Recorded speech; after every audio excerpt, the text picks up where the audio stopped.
Hello students, good morning. Online class में आपका स्वागत है। देखिए, हम चैप्टर नंबर 2 पढ़ रहे हैं और ये जो चैप्टर हैं ये हमारी पहली यूनिट का चैप्टर है और पहली यूनिट का नाम है जीव जगत में विविधता। तो यहाँ हम जीवों के अंदर किस प्रकार से विविधता पाई जाती है और यहाँ इस चैप्टर में हम पढ़ रहे हैं जीवों का वर्गीकरण। तो हमने आपको जीवों के वर्गीकरण की विभिन्न पद्धतियों के बारे में बताया, जैसे सबसे पहले द्विजगत वर्गीकरण पद्धति, और जो सबसे सामान्य और जिसके आधार पर जीवों का मुख्य रूप से वर्गीकरण किया जाता है, जो कि हमारी एनसीईआरटी बुक उसी पर आधारित है, 5 जगत वर्गीकरण। तो हम पढ़ रहे हैं 5 जगत वर्गीकरण के बारे में।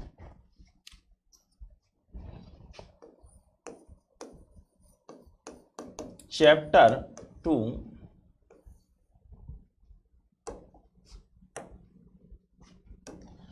जिसका नाम है जीव जगत का वर्गीकरण। जीव जगत का वर्गीकरण। देखिए, कल हमने आपको बताया कि भाई वर्गीकरण क्यों किया जाता है। तो वर्गीकरण का मतलब होता है कि जीवों को उनके अंदर पाए जाने वाली जो समानताएं हैं, लक्षणों की जो समानता है और भिन्नताएं हैं, उनके आधार पर उनको समूहों में बांटा जाता है। तो इसे हम कहते हैं वर्गीकरण।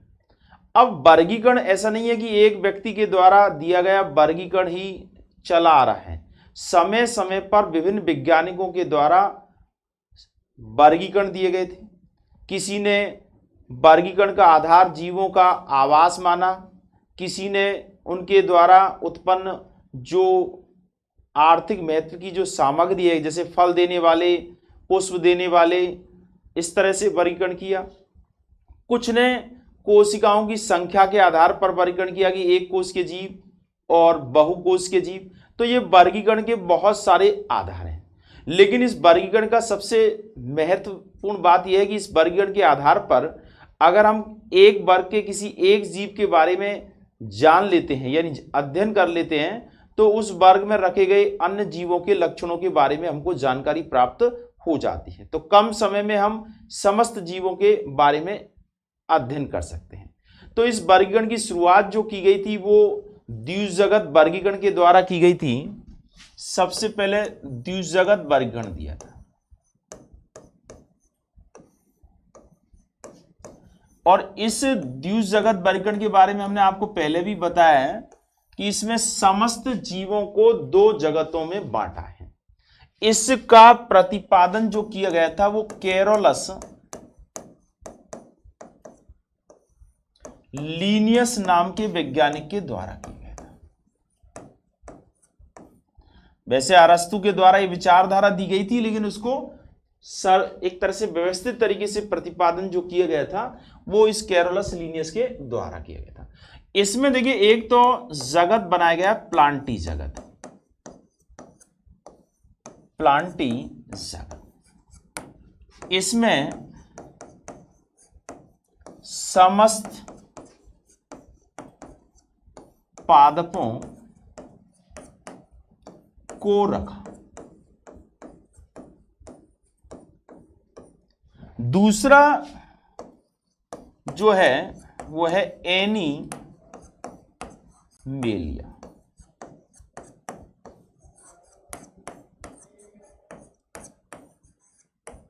एनीमेलिया को एक प्रकार से हम जंतु जगत भी कह सकते हैं। इसमें समस्त प्राणियों को रखा।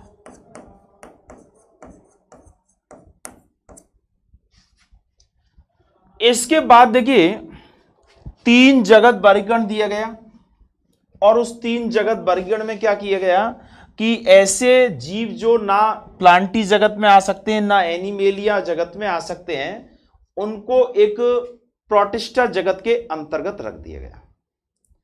उसके बाद चार जगत वर्गीकरण में क्या किया गया कि प्रोटिस्टा जगत में से ऐसे जीव जिनकी कोशिका प्रोकैटिक है यानी कम विकसित है उनको मोनेरा के अंतर्गत रख दिया, और जो पूर्ण विकसित कोशिका है और एक कोश के जीव है उनको प्रोटिस्टा जगत में रख दिया। तो इस तरह से चार जगत वर्गीकरण किया, और फिर एक पूर्ण रूप से व्यवस्थित जो वर्गीकरण किया गया था वो 5 जगत वर्गीकरण था, जिसे आर.एच. व्हिटकर के द्वारा प्रतिपादित किया गया था। तो आपको देखिए शुरुआत जो हुई है द्विजगत वर्गीकरण से, और इसका अध्ययन जो आपको करना है वो 5 जगत वर्गीकरण का करना है।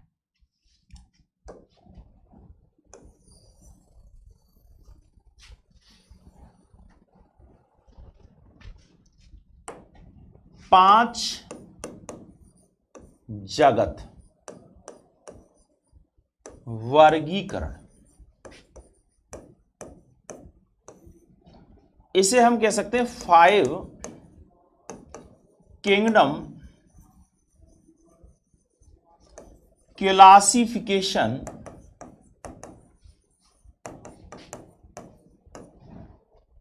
ये जो 5 किंगडम क्लासिफिकेशन है इसको 1969 में आर.एच.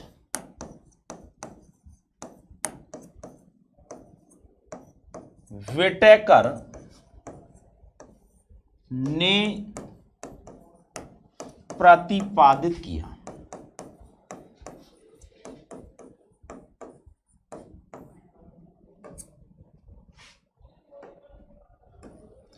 अब देखिए इसमें 5 जगत जो दिए गए हैं यानी 5 जगत जो बनाए गए हैं वो कौन कौन से हैं। सबसे पहला है मोनेरा जगत, दूसरा है प्रोटिस्टा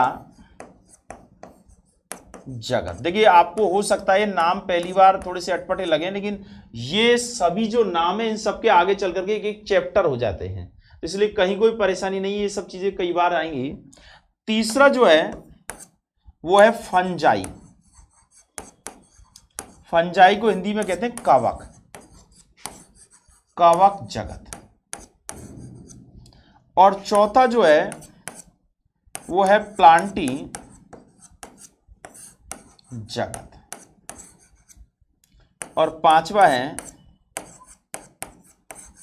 एनीमेलिया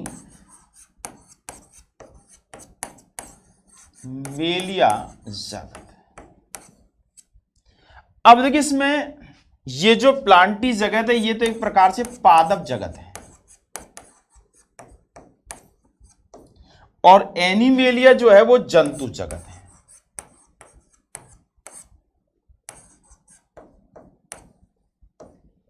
तो ये 5 जगतों को इनके द्वारा बनाया गया। तो 5 जगत वर्गीकरण में जो 5 जगत हैं वो कौन कौन से हैं? मोनेरा, प्रोटिस्टा, फंजाई, प्लांटी और एनिमेलिया। अब इनके जो वर्गीकरण का जो आधार है यानी जिस आधार पर वर्गीकरण किया था वो एक तो कोशिकाओं की संख्या, पहले आप इस यहां तक का नोट कर लीजिएगा कि 5 जगत कौन कौन से हैं। मोनेरा है, प्रोटिस्टा है, फंजाई है, प्लांटी है और क्या है, इसके अलावा एनिमेलिया है। तो ये 5 जगत हैं। अब ये जो है एक तो वर्गीकरण का आधार है कोशिका की संरचना, वर्गीकरण का आधार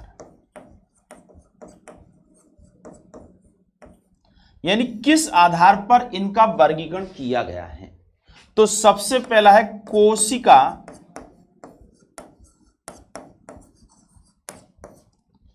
की संख्या, दूसरा है कोशिका की संरचना यानी कोशिका की संख्या का मतलब है कि जीव जो है वो कितना कोशिकीय है, एक कोशिकीय है या फिर बहु कोशिकीय है। और कोशिका की संरचना यानी अगर वो कोशिका है तो वो प्रोकैटिक प्रकार की है या फिर यूकैरियोटिक प्रकार की। देखिए आगे आप पढ़ेंगे कि प्रोकैटिक प्रकार की जो कोशिकाएं होती हैं वो असत्य केंद्र की होती हैं, यानी जो पूरी तरह से विकसित नहीं होती हैं, तो वो कहलाती हैं प्रोकैरियोटिक कोशिका, और जो पूरी तरह से विकसित होती है वो कहलाती है यूकैरियोटिक कोशिका, सत्य केंद्र की कोशिका। दूसरा, कोशिका की संख्या एक कोशिकीय है या बहुकोशिकीय, इसके आधार पर। तीसरा है कोशिका भित्ति, कोशिका भित्ति, यानी कोशिका भित्ति की उपस्थिति है अथवा नहीं है। देखिए, आप देखें पादपों में कोशिका भित्ति होती है, लेकिन प्राणी कोशिकाओं के चारों तरफ कोशिका भित्ति उपस्थित नहीं होती है। तो ये भित्तियों के आधार पर भी इसका कहता है आता है पोषण विधि।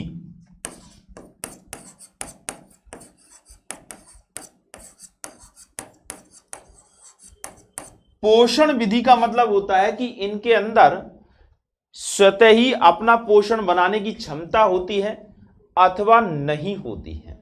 तो जिनमें अपना भोजन स्वयं बनाने की क्षमता होती है वो कहलाते हैं स्वपोषी, और जिनमें ये क्षमता नहीं होती है वो कहलाते हैं परपोषी। अब आप देखिए, स्वपोषी पादप स्वपोषी होते हैं, लेकिन कुछ पादप ऐसे होते हैं जिनमें ये क्लोरोफिल नहीं पाया जाता है, तो वो परपोषी होते हैं। तो ऐसे पादपों को कवक कहा जाता है। और जिनमें हरित लवक होता है, अपना भोजन स्वयं बनाने की क्षमता होती है, वो एक प्रकार से प्लांटी जगत के अंतर्गत आते हैं। जबकि एनिमेलिया जगत में वो जीव आते हैं जिनमें कोशिका भित्ति और पोषण नहीं होती है, साथ में पोषण विधि की दृष्टि से वो कैसे होते हैं, परपोषी होते हैं, क्योंकि प्राणियों में प्रकाश संश्लेषण की जो क्रिया है वो नहीं होती है। और साथ में आती है प्रजनन विधि। इनमें जो जीव हैं, इनमें प्रजनन का प्रकार कौन सा है, यानी ये अलैंगिक जनन करते हैं या फिर लैंगिक जनन करते हैं। तो ये कुछ आधार हैं जिनके द्वारा इन जीवों को एक दूसरे से अलग किया गया है। तो ये पोषण विधि है। अब देखिए, हम इनके एक एक करके बात करें कि किसके अंतर्गत किसको रखा गया है।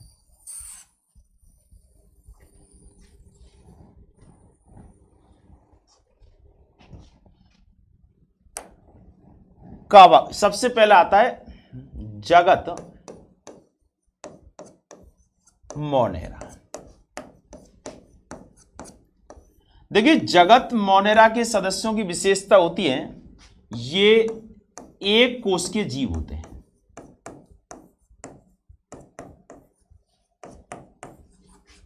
यानी इन जीवों का शरीर जो है वो एक कोशिका के द्वारा बना होता है। ये प्रोकैरियोटिक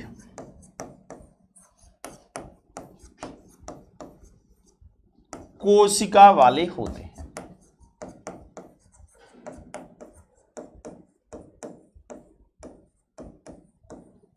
देखिए, ऐसे जीव जिनमें प्रोकैरियोटिक कोशिका होती है इसको प्रोकैरियोटा कहते हैं। तो आपसे अगर पूछे कि मोनेरा जगत के सदस्य कैसे होते हैं, तो ये प्रोकैरियोटा होते हैं। कोशिका भित्ति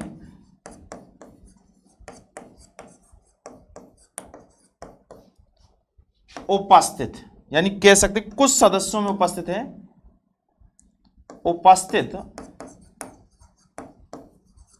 और अनुपस्थित। कुछ में उपस्थित है और कुछ में अनुपस्थित होती है। लेकिन ये कोशिका भित्ति जो है वो सेलुलोज के द्वारा बनी हुई नहीं होती है। साथ में अलैंगिक जनन होता है इनमें।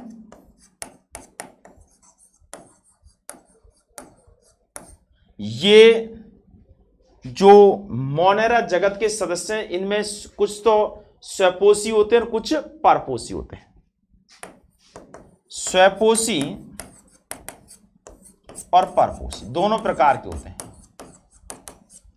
देखिए, इसके अंतर्गत जिन जीवों को रखा गया है, यानी इनमें कौन कौन से जीव आते हैं मोनेरा जगत के अंतर्गत, एक तो आते हैं नीलहरित शैवाल,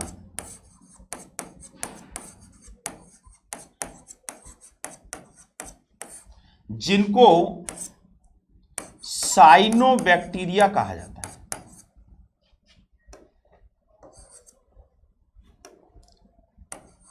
साइनोबैक्टीरिया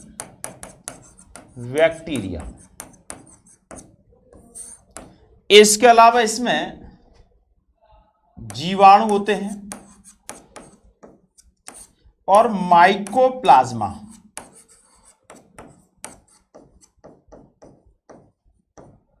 इस तरह के जो जीव होते हैं एक कोष के बहुत छोटे, यानी ये सूक्ष्म जीव होते हैं, तो ये आते हैं किसके अंतर्गत? मोनेरा जगत के अंतर्गत आते हैं। ठीक है, अब आता है दूसरा जगत,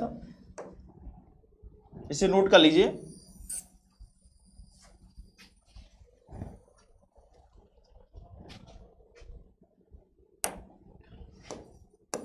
जगत प्रोटिस्टा। देखिए, जगत प्रोटिस्टा में एक कोष के जीव, जिस तरीके से मोनेरा जगत के सदस्य एक कोष के होते हैं, इसी तरह से ये भी एक कोष के होते हैं। सूक्ष्म जीव एक कोष के है तो सूक्ष्म है वो, ठीक है। साथ में इनके अंदर जो कोशिका होती है वो प्रोकैरियोटिक नहीं होती है, बल्कि कैसी होती है? यूकैरियोटिक कोशिका होती है। यूकैरियोटिक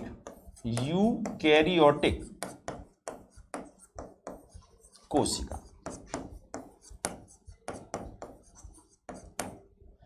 इनमें जो कोशिका भित्ति की जो है उपस्थिति भी होती है कुछ सदस्यों में, कुछ में अनुपस्थिति भी होती है।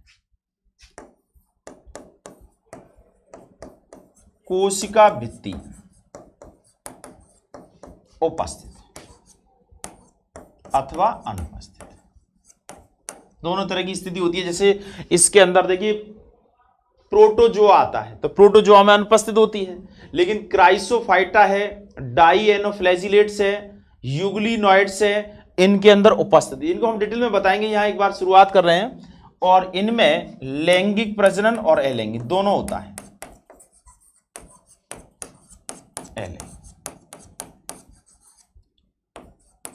लैंगिक व अलैंगिक जनन, दोनों प्रकार का जनन इनके अंदर पाया जाता है। अब देखिए इसके उदाहरण है, एक वर्ग होता है क्राइसोफाइट, इसके अलावा या इसमें हम देखिए इसमें क्राइसोफाइट्स, डाइएनो फ्लैजिलेट,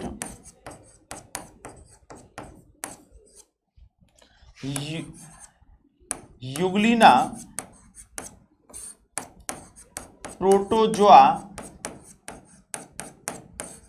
जिसमें अमीबा भी आता है,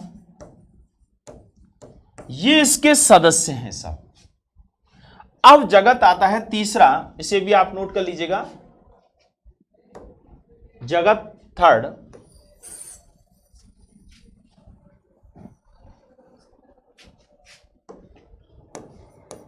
कवक।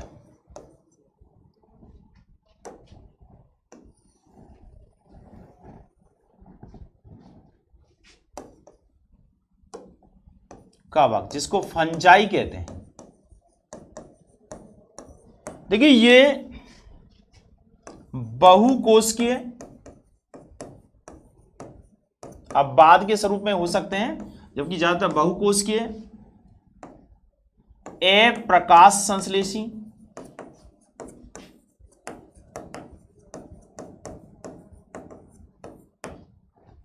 कोशिका भित्ति युक्त,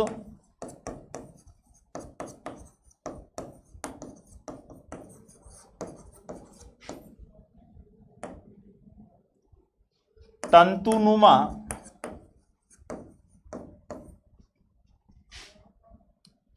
पादप होते हैं।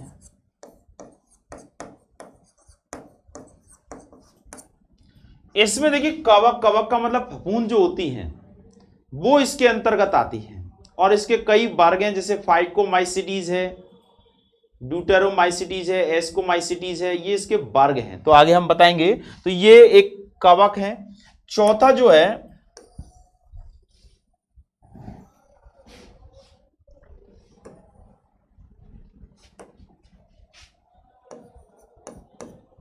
प्लांटी जगत,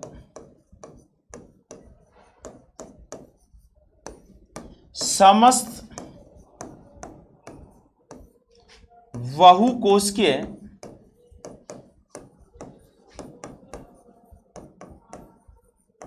यूकैरियोटिक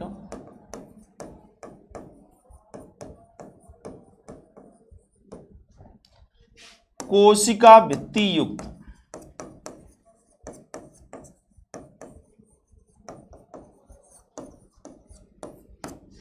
प्रकाश संश्लेषी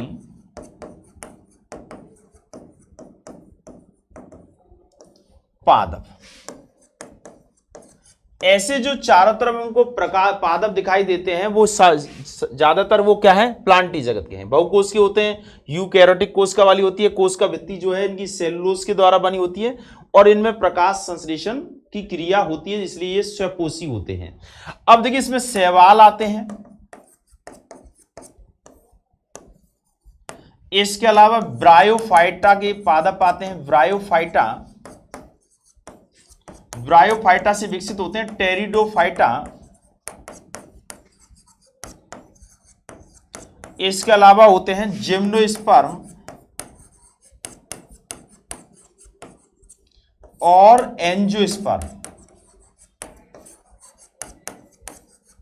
ये सभी जो पादप हैं वो इसके अंतर्गत आते हैं, प्लांटी जगत के अंतर्गत आते हैं। ठीक है, तो इनका हम डिटेल पढ़ेंगे चैप्टर बाय चैप्टर। अब इसके बाद पांचवा जगत जो है इसे आप नोट करेंगे,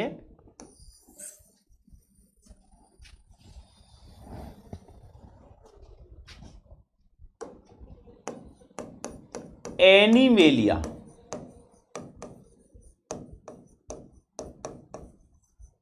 जगत इसमें आएगा बहुकोशिकीय जीव, बहुकोशिकीय यूकैरियोटिक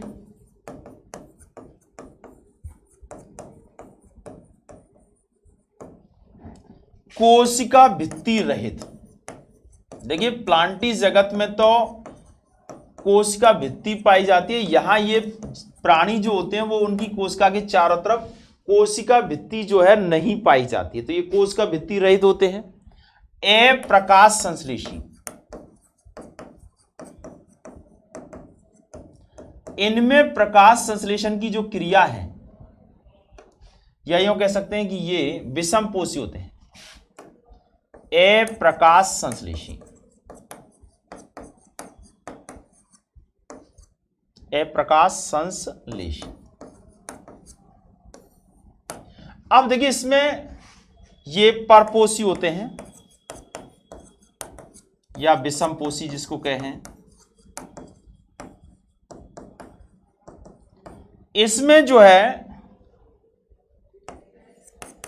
पॉरीफेरा से लेकर, या इसमें हम यूं कह सकते हैं कि नॉन कॉर्डेटा, एक कशेरुकी और कशेरुकी प्राणी, कशेरुकी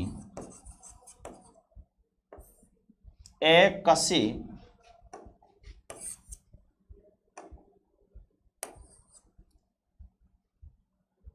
इसको हम यूं कह सकते हैं अपृष्ठवंशी व पृष्ठवंशी, यानी प्राणी कॉर्डेटा और नॉन कॉर्डेटा के प्राणी वो इसके अंतर्गत आते हैं। तो इस तरह से 5 जगत बनाए गए हैं। अब देखिए इनका आप तुलनात्मक रूप से अगर अध्ययन करें तो ये किस प्रकार से आप इसे नोट कर सकते हैं।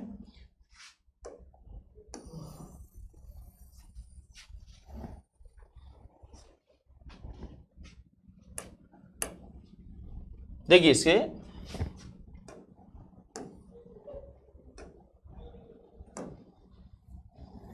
देखिए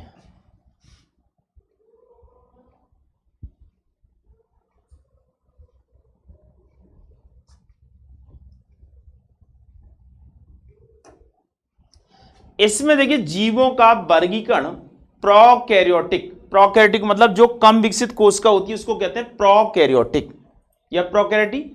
इसके अंदर आता है मोनेरा, दूसरा यूकैरियोटिक। तो अगर आपसे पूछा जाए 5 जगत वर्गीकरण में ऐसा कौन सा जगत है जिसकी कोशिकाएं प्रोकैरियोटिक प्रकार की होती है, तो केवल एक ही है, वो है मोनेरा जगत। ये मोनेरा जगत है, मोनेरा। इसके एक कोष के जीव होते हैं और वो भी कैसे हैं, प्रोकैरियोटिक हैं। यूकैरियोटिक कोशिका यानी पूरी तरह से विकसित कोशिका है ये यूकैरियोटिक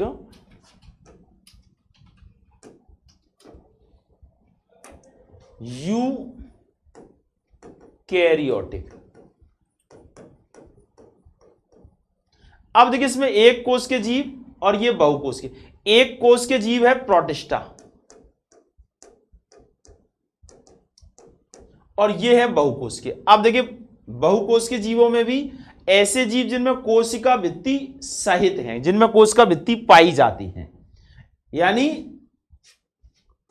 कोशिका भित्ति की उपस्थिति और यहां अनुपस्थिति। अब देखिए उपस्थिति में देखिए जिनमें प्रकाश संश्लेषण की क्रिया नहीं करते हैं या नहीं होती है, इनको कहते हैं फंजाई। फंजाई मतलब कवक। और जिनमें यह क्रिया होती है प्रकाश संश्लेषण की, जो अपना भोजन खुद बनाते हैं, वो कहलाते हैं प्लांटी यानी पादप जगत। पादप। और जिनमें कोशिका भित्ति नहीं होती है वो है एनिमेलिया एज ए जंतु जगत। जंतु जगत। तो इस तरह से देखिए आपको हम ये चित्र के माध्यम से बता रहे हैं। इसको और बड़ा कर लें।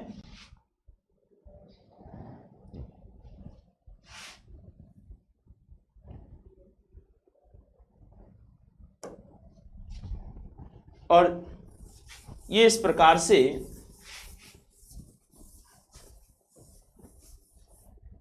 इस 5 जगत वर्गीकरण को किया जाता है, जिसमें पहला जगत कौन सा है, मोनेरा।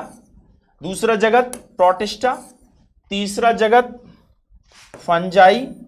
चौथा प्लांटी और पांचवा है एनीमेलिया।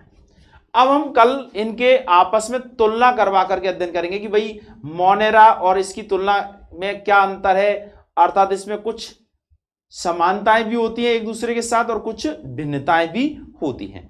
ठीक है, तो आज आपने पढ़ा है 5 जगत वर्गीकरण में कौन कौन से जगत हैं और उनमें एक कोष के जगतों के नाम कौन कौन से हैं। तो एक कोष के जगत है, एक तो मोनेरा और दूसरा प्रोटिस्टा। इसमें प्रोकैरियोटिक कोशिका वाला जगत कौन सा है, केवल एक ही है, मोनेरा। और यहां यूकैरियोटिक कोशिका वाले जगतों की संख्या कितनी है, 4 है। एक तो है प्रोटिस्टा, दूसरा है फंजाई, तीसरा प्लांटी और चौथा एनीमेलिया। ठीक है, तो इस तरह से आज हमने ये 5 जगत वर्गीकरण के बारे में पढ़ा है। कल हम इसकी एक बार फिर तुलना कराते हुए आगे बढ़ेंगे और फिर एक एक टॉपिक को यानी मोनेरा जगत के बारे में डिटेल से पढ़ेंगे। मोनेरा, प्रोटिस्टा और फंजाई ये तीनों चैप्टर नंबर 2 के अंतर्गत आते हैं।